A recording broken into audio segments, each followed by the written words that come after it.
Within the scientific community, a clear consensus has formed about the need to address the dangers of climate change. The effects of global warming are indisputable, from rising sea levels to increasingly violent natural disasters. Repercussions like these will be disastrous, not only in terms of human suffering, but also for our global economy. Across the country, America's small businesses are stepping up to help address this problem. Today, the Chicago Climate Exchange boasts 3,500 members and trades $9 million worth of carbon offsets. That is enough to mitigate annual emissions for 320,000 cars. Entrepreneurs and family farmers are pioneering innovative ways to reduce carbon in the atmosphere. Whether it's trading carbon credits or developing renewable fuels, small firms everywhere are making critical investments in a greener future. If it's done right, reducing greenhouse gas emissions will mean more opportunities for our small business economy. As legislation to address climate change goes forward, we need to make sure that the final proposal not only protects our environment, but creates jobs. Properly constructed legislation will result in a win-win. It will expand small business jobs while protecting the planet. Despite these opportunities, some businesses understandably worry about the expense of addressing climate change.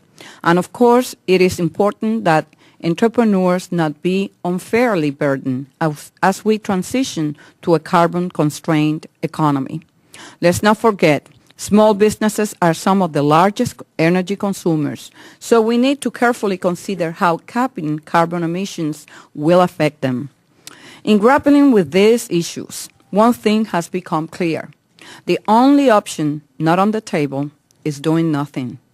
For better or worse, the EPA's recent decision to classify carbon dioxide as a dangerous pollutant means that it will now be regulated under the Clean Air Act.